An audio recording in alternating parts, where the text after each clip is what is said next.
প্রিয় শিক্ষার্থী বন্ধুরা, আসসালামু আলাইকুম। শাকিলস লার্নিং হাব ফেসবুক পেজ এবং ইউটিউব চ্যানেলের পক্ষ থেকে আজকের ক্লাসে তোমাদের সকলকে স্বাগত জানাচ্ছি। আমি মোহাম্মদ শাকিলউদ্দিন। আজকে আমরা একাদশ দ্বাদশ শ্রেণীর অর্থনীতি প্রথম পত্র বইয়ের প্রথম অধ্যায় মৌলিক অর্থনৈতিক সমস্যা এবং এর সমাধানের লেকচার 2 আলোচনা করার চেষ্টা করব। তাহলে চলো বেশি কথা না বলি আমরা আমাদের মূল আলোচনায় ফিরে যাই। আমরা লেকচার 2 শুরু করার আগে প্রথমে একটা কথা বলে নিই, তোমরা যারা লেকচার 1 দেখো নাই অবশ্যই তোমরা প্রথমে লেকচার 1 দেখবে, তারপর লেকচার দিয়ে তোমরা 2 এর ক্লাসটা করবে, ঠিক আছে? এখন আমরা প্রথম লেকচার 1-এ আমরা আলোচনা করেছিলাম যে অর্থনীতির যে সূত্রপাতটা হয় কি, মানে মানুষের জীবনের অসীম অভাব, এবং আমরা জানি যে মানুষের জীবনের অভাব কি অসীম বা অনেক, কিন্তু সেই পরিপ্রেক্ষিতে অভাব পূরণের জন্য যে প্রকৃতিতে যে সম্পদ যতটুকু থাকা দরকার ততটুকু সম্পদ নাই বা সম্পদ সীমিত, অর্থাৎ অসীম অভাব এবং সীমিত সম্পদের কারণে কি অর্থনীতির সূত্রপাত বা অর্থনীতির সূচনা হয়। আচ্ছা, এখন এখানে মৌলিক অর্থনৈতিক সমস্যাটা কি? তাহলে আমরা বলতে পারি যে সীমাহীন অভাব পূরণের উদ্দেশ্যে দুষ্প্রাপ্য সম্পদের নিয়োগ বিন্যাস হচ্ছে কি মৌলিক অর্থনৈতিক সমস্যা বা প্রধান অর্থনৈতিক সমস্যা। আচ্ছা, এখন এখানে তাহলে এই মৌলিক অর্থনৈতিক সমস্যা, এটার আরও একটা নাম আছে, যেমন এটাকে আমরা বলতে পারি যে কেন্দ্রীয় অর্থনৈতিক সমস্যা অথবা প্রধান অর্থনৈতিক সমস্যা। মৌলিক অর্থনৈতিক সমস্যা অথবা কেন্দ্রীয় অর্থনৈতিক সমস্যা বা প্রধান অর্থনৈতিক সমস্যা। অধ্যাপক P.S. হেমনসনের মতে প্রত্যেক অর্থনৈতিক সমাজে মৌলিক সমস্যা বা প্রধান সমস্যা হচ্ছে কয়টি? 3টি। যেমন 3টি কি? যেমন কি এবং কতটুকু উৎপাদন করা হবে, কি উপায়ে উৎপাদন করা হবে, এবং 3 হচ্ছে কি কার জন্য উৎপাদন করা হবে। তাহলে আমরা যে প্রথম যে মৌলিক সমস্যাটা আছে, যেমন কি এবং কতটুকু উৎপাদন করা হবে, এটা আমরা একটা চিত্রের মাধ্যমে বোঝার চেষ্টা করবো, ঠিক আছে? আচ্ছা, এখানে আমি একটা চিত্র আঁকলাম। এই চিত্রের নাম হচ্ছে কি কাম্য উৎপাদন নির্ধারণ। অর্থাৎ আমরা কি উৎপাদন করব এবং কোন ধরনের দ্রব্য উৎপাদন করব এবং কোন দ্রব্যটা কতটুকু পরিমাণ আমরা উৎপাদন করব, এটা আমাদেরকে আগে করতে হবে, নির্বাচন করতে হবে। যেমন এখানে যদি আমরা দেখি যে এই চিত্রের মধ্যে আমরা ভূমি অক্ষ মানে কি উএক্স হচ্ছে আমাদের ভূমি অক্ষ। এই উএক্স ভূমি অক্ষে আমরা শিল্প দ্রব্যের পরিমাণ নির্দেশ করছি এবং ওয়াই লম্ব অক্ষে আমরা কৃষি দ্রব্যের পরিমাণ কি করলাম? নির্দেশ করলাম। এবি হচ্ছে কি একটি উৎপাদন সম্ভাবনা রেখা। এই এবি রেখা ই এবং এফ যে কোনো বিন্দুতে আমরা কি করতে পারবো? উৎপাদন করতে পারবো। আচ্ছা, এখানে আমরা একটা কথা বললাম যে এবি হচ্ছে উৎপাদন সম্ভাবনা রেখা। এখন এই উৎপাদন সম্ভাবনা রেখা কি? এই উৎপাদন সম্ভাবনা রেখা সম্পর্কে আমরা আগামী যে আমাদের লেকচার, মানে লেকচার 3 আমরা কি সম্পূর্ণ বা বিস্তারিত আলোচনা করার চেষ্টা করবো, ঠিক আছে? আচ্ছা, এখন আমরা একটু দেখি যে আমরা এখানে উএক্স ভূমি অক্ষ আমরা শিল্পদ্রব্যের পরিমাণ এবং ওয়াই লম্ব অক্ষে আমরা কৃষিদ্রব্যের পরিমাণ নির্দেশ করছি। তাহলে আমরা যদি এই এ বি উৎপাদন সম্ভাবনা রেখা যদি আমরা যদি ই বিন্দুতে উৎপাদন করি, তাহলে আমাদের এই যে শিল্পদ্রব্যের পরিমাণটা কতটুকু হইতেছে? OX0, এবং আমাদের এই যে কৃষিদ্রব্যের পরিমাণটা কি হইতেছে? OY0 পরিমাণ পর্যন্ত, ঠিক আছে? এতটুকু পরিমাণ হচ্ছে আমাদের কৃষিদ্রব্য এবং এতটুকু পরিমাণ হচ্ছে কি আমাদের শিল্পদ্রব্যটা আমরা উৎপাদন করতে পারতেছি। কোন বিন্দুতে? যদি আমরা ই বিন্দুতে উৎপাদন করি। এখন যদি আমরা এফ বিন্দুতে উৎপাদন করি, তাহলে আমাদের শিল্পদ্রব্যের পরিমাণটা হবে OX1 পর্যন্ত। এতটুকু পরিমাণ আমরা শিল্পদ্রব্যটা উৎপাদন করব এবং আমাদের এই কৃষিদ্রব্যটা উৎপাদন হবে কতটুকু? এতটুকু পর্যন্ত, ঠিক আছে? আচ্ছা, এখন এটাকে আমরা এই চিত্রটা যে আমরা লিখলাম, এটা আমরা চিত্রটা বিশ্লেষণ আমরা করব। যেমন এখানে আমরা লিখছি যে চিত্রে OX ভূমি অক্ষ X দ্রব্য কি ব্র্যাকেট আমরা লিখে দিলাম যে শিল্পদ্রব্য X দ্রব্য ও OY লম্ব অক্ষে Y দ্রব্য কি করে নির্দেশ করে।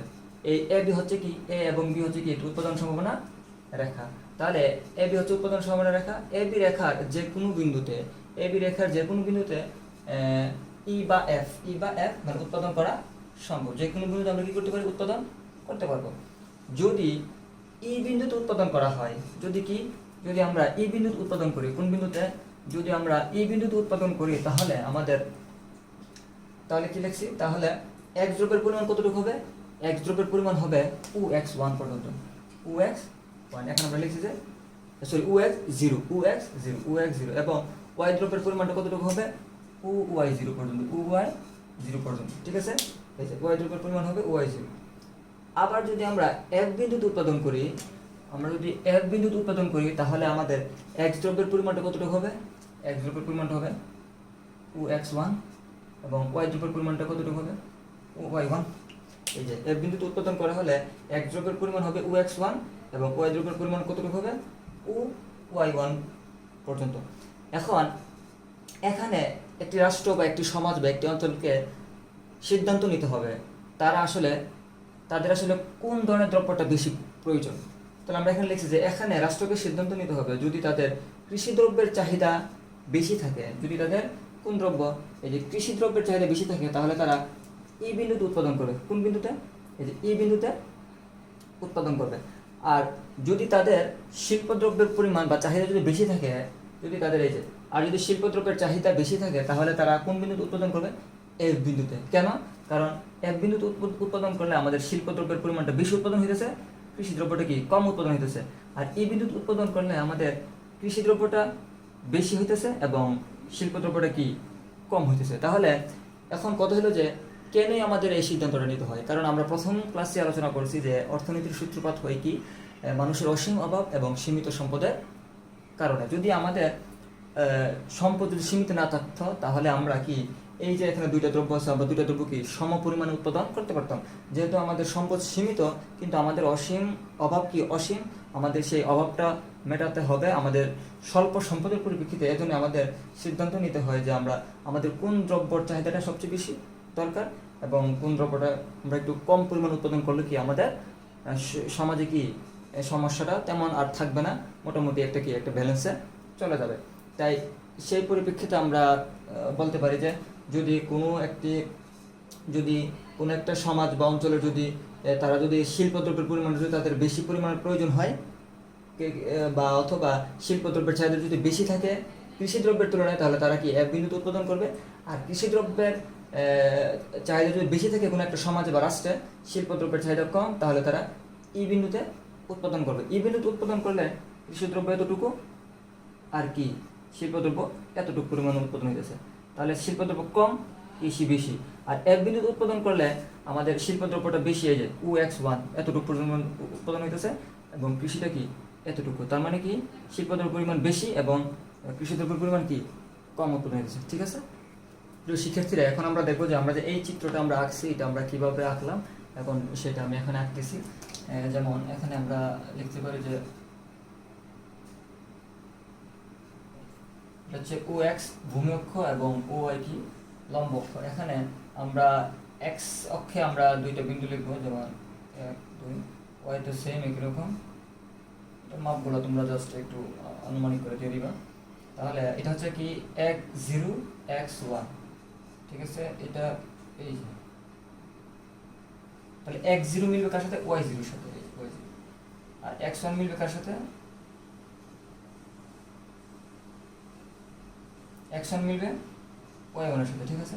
তারপরে এই যে এখন আমরা যে রেখাটা টান দিব, এটা তোমরা জাস্ট নরমালি পেন্সিল দিয়ে তোমরা মানে স্কেলের ব্যবহার দরকার নেই, জাস্ট তোমরা এই যে এভাবে এঁকে দিবা। এটা হচ্ছে এবি হচ্ছে আমাদের কি উৎপাদন সম্ভাবনা রেখা। এখানে দুইটা বিন্দু, যেমন ই বিন্দু এবং কি চারটা বিন্দু, সরি এফ বিন্দু, এ এবং এ বিন্দু। ঠিক আছে, খুবই সহজ, তোমরা একটু বাসায় প্র্যাকটিস করবে তাহলেই হয়ে যাবে। ওকে, আচ্ছা এখন আমরা যে বিষয়টা দেখবো সেটা হচ্ছে আমাদের মৌলিক অর্থনীতির যে দ্বিতীয় যে সমস্যাটা আছে, যেমন কি উপায়ে উৎপাদন করা হবে। কি উপায়ে উৎপাদন করা হবে? আমরা জানি যে পৃথিবীর প্রত্যেকটা দেশে তারা তাদের যে উৎপাদনের যে কৌশল হয়তো বা শ্রমনিবিড় আর নয়তো বা কি পুঁজিনিবিড়। এখন শ্রমনিবিড় হবে কোন দেশগুলো? যে সকল দেশে আমাদের শ্রমিকের সংখ্যা বেশি এবং শ্রমের মূল্য কি সস্তা বা শ্রমের মূল্য কম বা কম টাকা দিয়ে কি আমরা শ্রমিকদেরকে নিতে পারতেছি, ওই সকল দেশ তারা তাদের উৎপাদনের কৌশলটা শ্রমনিবিড় হবে বা তারা শ্রমিকদেরকে বেশি পরিমাণে খাটাবে। আর যেই সকল দেশ উন্নত এবং তাদের পুঁজির সরবরাহ বেশি বা তাদের দেশে বা আমরা বলতে পারি যে শ্রমিকদের শ্রমের মূল্য বেশি, ওই সকল দেশ কি পুঁজিনিবিড় বা পুঁজির মাধ্যমে তারা তাদের উৎপাদন কৌশলটা কি করবে নির্ধারণ করবে বা তাদের উৎপাদন কৌশল হবে কি পুঁজিনিবিড়। আছে। এখন আমরা এখানে আমরা চিত্র লিখলাম, চিত্র আমরা আঁকছি, এটা আমরা একটু দেখার চেষ্টা করি। যেমন এখানে এই চিত্রটার নাম কি? উৎপাদন পদ্ধতি নির্বাচন। অর্থাৎ আমরা কি উপায়ে উৎপাদনটা করবো, আমরা কি শ্রমটাকে বেশি খাটাবো নাকি আমরা পুঁজিটাকে বেশি খাটাবো। এখন আমরা দেখি, যেমন এখানে আমরা এল মানে হচ্ছে লেবার বা শ্রম বা শ্রমিক, আমরা ভূমিও কি আমরা UL মানে শ্রমকে আমরা দেখাইছি এবং লম্ব অক্ষে হচ্ছে কে কে হচ্ছে কি পুঁজি। আমরা জানি যে আমাদের নর্মালি পুঁজির ইংরেজি হচ্ছে ক্যাপিটাল বা সি দ্বারা প্রকাশ করে। যেমন ক্যাপিটাল বা কি সি। আমরা হিসাব বিজ্ঞানে আমাদের পুঁজিটাকে বা মূলধনটাকে আমরা সি দ্বারা প্রকাশ করি, কিন্তু অর্থনীতিতে মূলধন বা পুঁজিকে কে দ্বারা প্রকাশ করা হয়, কি দ্বারা, কে দ্বারা। ঠিক আছে, তাহলে আমরা ভূমিয়ককে আমরা শ্রম মানে উএল এবং লম্বকে কি উকে মানে আমরা পুঁজিটাকে আমরা কি করলাম, নির্দেশ করলাম। এখন এখানে হচ্ছে যেমন এই যে রেখাটা আমরা আঁকলাম, এটা হচ্ছে কি, এই রেখাটা হচ্ছে সম উৎপাদন রেখা। কি রেখা? সম উৎপাদন রেখা। আচ্ছা, আমরা একটু বলতেছি, যেমন এখানে আমরা যদি আমরা এখানে এ দ্বারা আমরা নির্দেশ করলাম এ হচ্ছে কি আমেরিকা, এ হচ্ছে কি আমেরিকা, এবং বি হচ্ছে কি বাংলাদেশ, বি হচ্ছে আমরা বাংলাদেশ বলতে পারি। তাহলে এখানে এ বিন্দুতে যদি আমরা উৎপাদন করি, এ বিন্দুতে উৎপাদন করলে আমাদের পুঁজিটা লাগতেছে কতটুকু, ওকে 1 পর্যন্ত, ওকে 1, এবং শ্রমটা লাগতেছে কতটুকু আমাদের উএল 1 পর্যন্ত। তাহলে আমরা বলতে পারি আমরা এ বিন্দুতে উৎপাদন করলে আমাদের পুঁজিটা বেশি লাগতেছে এবং শ্রম কি কম লাগতেছে। তাহলে আমরা একটু পূর্বে বলেছিলাম যে বাংলাদেশের তুলনায় আমেরিকা হচ্ছে উন্নত দেশ, তাদের পুঁজি সরবরাহ বেশি এবং তাদের এলাকায় বা তাদের দেশে কি শ্রমের মূল্যটাও কি বেশি, এজন্য তারা পুঁজিটাকে বেশি পরিমাণে খাটাইবে। তারা তাদের উৎপাদনের কৌশল নির্বাচনের ক্ষেত্রে তারা পুঁজিটাকে বেশি ব্যবহার করবে। এজন্য এই যে এ বিন্দুতে উৎপাদন করলে বা আমেরিকা যখন উৎপাদন করবে তখন তাদের পুঁজিটা হবে কি এই যে ওকে 1 পর্যন্ত, এবং তারা শ্রমটা খুব কম খাটাবে। ঠিক আছে, আচ্ছা, উএল 1 পর্যন্ত। এখন আমরা বি বিন্দুতে যদি আমরা উৎপাদন করি, তাহলে আমরা মানে বাংলাদেশ যখন তারা তাদের উৎপাদনের কৌশলটা নির্ধারণ করবে তখন তারা উএল 2 পর্যন্ত বা 2 এতটুকু পরিমাণ কি তারা শ্রম নিবে, আর এতটুকু পরিমাণ তারা কি নিবে উকে 2 মানে এতটুকু পর্যন্ত তারা কি নিবে, তারা হচ্ছে পুঁজিটা নিবে। অর্থাৎ এটার মূল কথা হচ্ছে আমরা বলতে পারি যে এ বিন্দুতে, কোন বিন্দুতে, এ বিন্দুতে বা আমেরিকা উকে 1 পরিমাণ পুঁজি এবং উএল 1 পরিমাণ শ্রম নিয়োগ করে তারা যতটুকু উৎপাদন করতে পারবে, ঠিক সেই একই পরিমাণ উৎপাদন করতে বাংলাদেশ মানে বি, বাংলাদেশ উএল 2 পরিমাণে কি নিবে শ্রম এবং উকে 2 পরিমাণে কি নিবে, তারা পুঁজি নিয়ে ঠিক একই পরিমাণে কি করতে পারবে, উৎপাদন করতে পারবে। আচ্ছা, এখন আমরা একটু চিত্র বিশ্লেষণটা একটু দেখি। যেমন এখানে আমরা লিখছি, মনে করি এ বিন্দুতে মার্কিন যুক্তরাষ্ট্র উকে 1 পরিমাণে পুঁজি এবং উএল 1 পরিমাণে কি তারা শ্রম বিনিয়োগ করে। যে পরিমাণ দ্রব্য উৎপাদন করতে পারে ঠিক একই পরিমাণ উৎপাদন বাংলাদেশ, বি বিন্দুতে উৎপাদন করার জন্য পূর্ব অপেক্ষা বা আগের তুলনায় কি হবে, আগের তুলনায় অধিক শ্রম, আমেরিকা শ্রম ব্যবহার করছিল এতটুকু, তাহলে বাংলাদেশ কি আর একটু বেশি মানে উএল 2 পর্যন্ত এতটুকু পরিমাণ কি শ্রম, এবং আমেরিকা পুঁজি বিনিয়োগ করছিল উকে 1 এতটুকু, এখন বাংলাদেশ কি আরো কম, মানে উকে 2 পরিমাণে কি বিনিয়োগ করবে, মানে কম পুঁজি বিনিয়োগ করবে। অর্থাৎ মার্কিন যুক্তরাষ্ট্র পুঁজি নিবিড় উৎপাদন কৌশলের মাধ্যমে এবং বাংলাদেশ শ্রম নিবিড় উৎপাদন কৌশলের মাধ্যমে তারা তাদের উৎপাদনের সিদ্ধান্ত কি করবে, গ্রহণ করবে। ঠিক আছে, আচ্ছা, এখন এখানে আমরা এই যে রেখাটা আমরা আঁকলাম Q0, এই রেখাটার নাম হচ্ছে সম উৎপাদন রেখা। এখন সম উৎপাদন রেখার মানে কি বা এটার বৈশিষ্ট্য কি? যেমন এখানে আমরা একটা সম উৎপাদন রেখা আমরা একটা চিত্র আঁকলাম। এখন সম উৎপাদন রেখাটা মূলত কি, সম উৎপাদন রেখা যেমন একটি রেখা যে রেখার প্রতিটি বিন্দুতে দুটি উপকরণের যে উপকরণ একটা হচ্ছে কে মানে পুঁজি, একটা হচ্ছে কি এল মানে শ্রম, দুটি উপকরণের বিভিন্ন সংমিশ্রণের মাধ্যমে মোট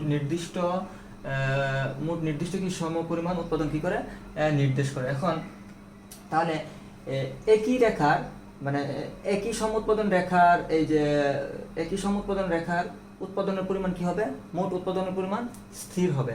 কিন্তু যদি সম উৎপাদনের রেখা যদি ভিন্ন হয় তাহলে কি উৎপাদনের পরিমাণটা কি হয়ে যাবে, ভিন্ন হবে।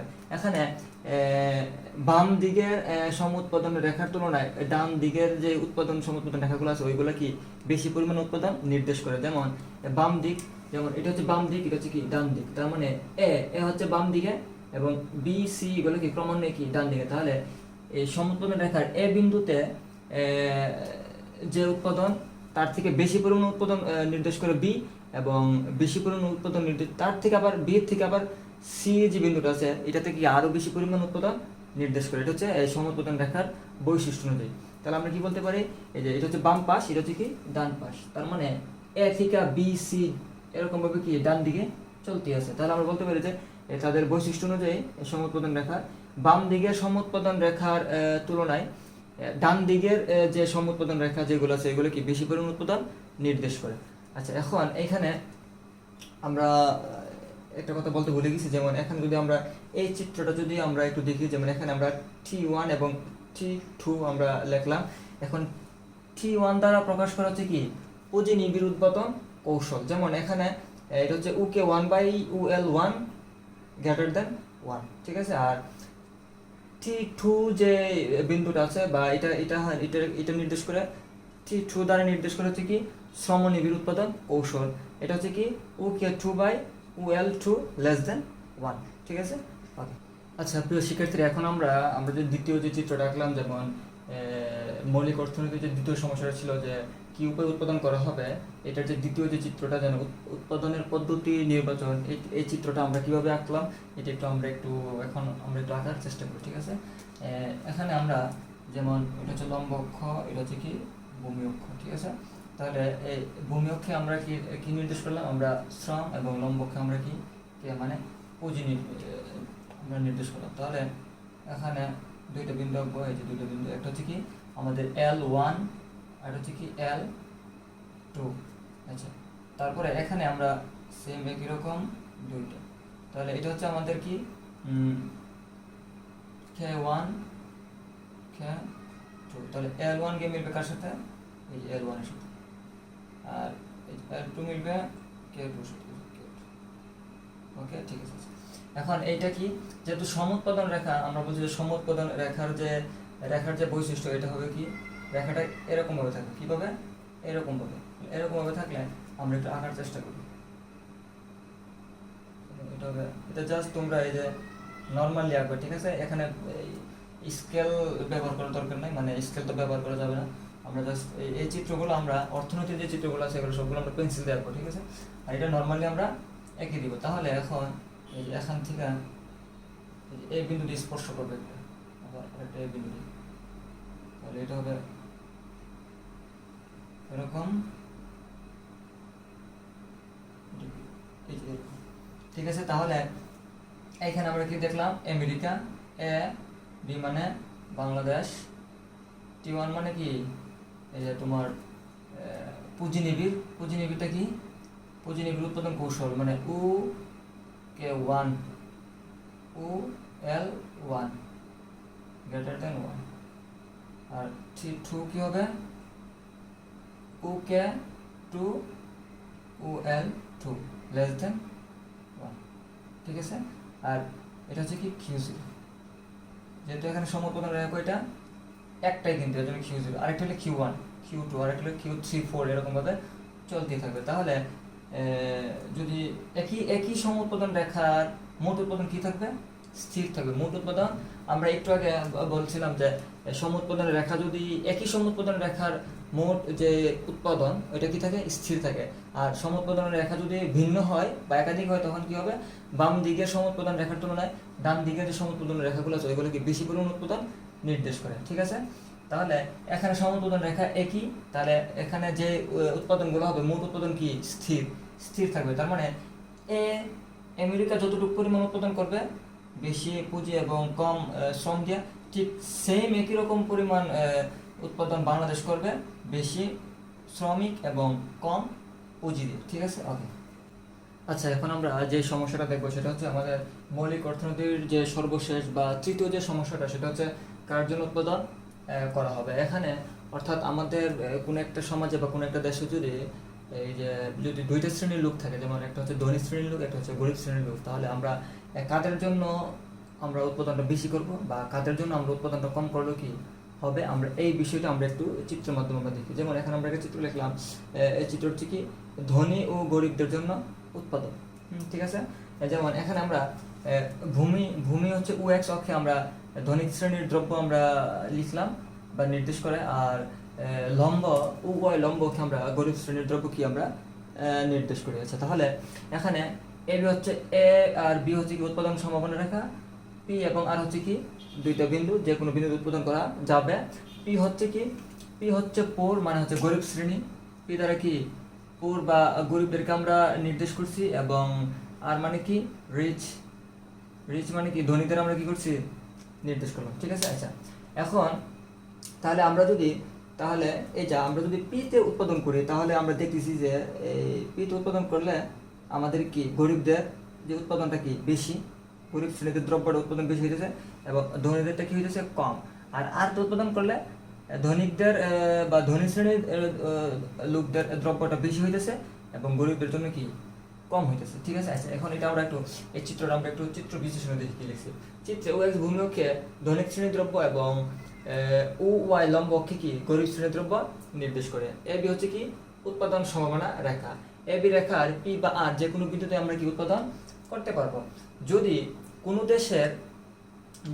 দেশে গরিব শ্রেণীর লোকদের সংখ্যা বেশি, গরিব শ্রেণীর লোকদের সংখ্যা কি হয় বেশি হয়, তাহলে এ বি রেখার কোন বিন্দুতে উৎপাদন করবে, পি বিন্দুতে।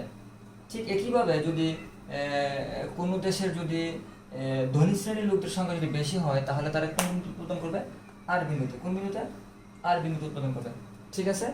আচ্ছা, তাহলে এখন আমরা এই চিত্রটা আমরা একটু দেখি আমরা কিভাবে আঁকলাম। আমরা এখন এই চিত্রটা একটু আঁকবো।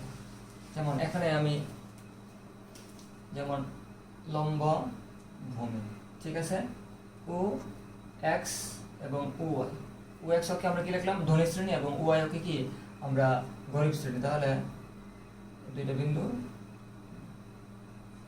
তাহলে এটা হচ্ছে কি x1 x2, ঠিক আছে। এটা কি x1 গিয়ে মিলবে কার সাথে, y1 এর সাথে, ঠিক আছে।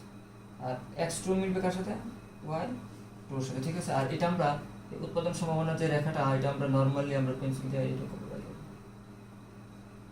এটা হচ্ছে এ বি, তাহলে এটা হচ্ছে পোর শ্রেণী গরিব এবং আর মানে কি রিচ মানে কি ধনী। অর্থাৎ এখানে আমরা দেখতেছি যে আমাদের উৎপাদন সম্ভাবনা রেখায় একটা বিন্দুতে উৎপাদন করতে গেলে দুইটা যে উপকরণ থাকে, যেমন একটা হচ্ছে ধনী শ্রেণী, একটা হচ্ছে গরিব শ্রেণী, তাহলে একজনেরটা বেশি হইতেছে আর একজনেরটা কি হইতেছে কম হইতেছে। এটার কারণ কি, এটার মূল কারণ হচ্ছে আমাদের অভাব অসীম কিন্তু আমাদের সম্পদ কি সীমিত। আমরা এই সীমিত সম্পদের মাধ্যমে সকলের চাহিদাটা যে মেটানো যায়, এজন্য কি এজন্য আমরা ধরো এখানে যদি আমরা যদি যতজন আমাদের সমাজে সবাই গরিব আবার সবাই বড় লোক, বিষয়টা এরকম না। কিছু গরিব থাকে, কিছু কি থাকে ধনী থাকে, হয়তো বা ধনীদেরটা বেশি বা কম থাকতে পারে, অথবা গরিব শ্রেণীর লোকদের সঙ্গে কি বেশি বা কম থাকতে পারে। এজন্য আমরা একটা ব্যালেন্স করে যাদের পরিমাণটা বেশি, যদি ধনী লোকদের পরিমাণ বেশি হয়, তাহলে ধনীদের জন্য যে ধনী শ্রেণীদের চাহিদার যে দ্রব্যগুলো আছে ওইগুলো আমরা বেশি উৎপাদন করবো, এবং যদি গরিবদের সঙ্গে কম থাকে তাহলে গরিব শ্রেণীদের যে তাদের যে চাহিদার যে দ্রব্যগুলো আছে এগুলো আমরা কি একটু কম পরিমাণ উৎপাদন করে আমরা কি এই সীমিত সম্পদের মাধ্যমে আমরা এই বিশাল জনগণের কি অসীম অভাবটা কি করবো আমরা পূরণ করার চেষ্টা করবো, ঠিক আছে। ওকে প্রিয় শিক্ষার্থী বন্ধুরা, আজকের মতো আমাদের লেকচার 2 এখানেই শেষ। সকলকে অসংখ্য ধন্যবাদ। আসসালামু আলাইকুম ওয়া রাহমাতুল্লাহি ওয়া বারাকাতুহু।